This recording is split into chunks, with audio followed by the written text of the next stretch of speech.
If you found this video, chances are you're dealing with one of the most infuriating problems with the Samsung washing machine, which is constant pausing mid-cycle. Been there, trust me. You're doing laundry, everything's fine, and then click. You walk by and it's paused.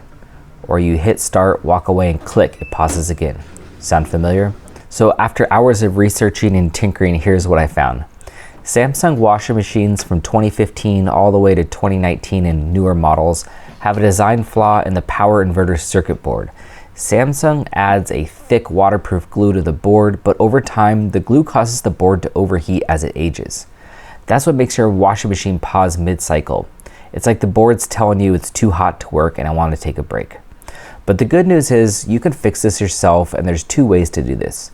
The easy way is to replace the power inverter board with a new one. I've linked the exact one that I use in the description below, and they're about $80 to $100. This should take you about 20 minutes and is very straightforward. Or if you're feeling extra handy, you can fix the existing board by carefully removing the glue and adding a small vent on the back to keep it cool. This will take 1 hour or longer and lots of patience. But if you mess it up or break it, you can always revert to option number 1. All right, let's get to it. Here's what you'll need. A regular or Phillips screwdriver, a heat gun to soften the glue if doing method 2, a utility or X-Acto knife, and a replacement board if you're going to swap it out. Step 1, unplug your washer. Seriously, don't skip this step unless you want a free shock therapy. Step 2, remove the back panel of the washer by removing 2 screws, then sliding the panel down and out. Step 3, remove 2 more screws near the bottom and slide the big white plastic box to the side, then inward to get it off and back off the washer. And then you'll want to slide it up and out. You may need to release or cut one small zip tie inside.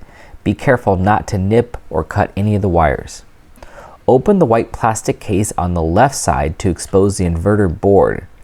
If you're replacing the board, just disconnect the wires, swap out the new one, and reassemble everything. Step 4, if you're fixing the board, remove the left side of the white case and bring it to a desk to work on it. Heat the glue with a really hot heat gun very well and gently remove the glue using a utility knife. Step 5, reassemble your circuit board, the washer, plug it back in, and run multiple large loads to test. And just like that, hopefully the problem is solved. No more random pauses, no more laundry rage. Whether you replace the board or remove the glue, you've saved yourself a ton of frustration and probably a really expensive repair bill. If this video helped you, please give it a thumbs up and subscribe for more DIY fixes. And if you have any questions, drop them in the comments below. I'd love to help you out. Don't forget to check the description for the replacement part link. All right, happy washing. See you next time.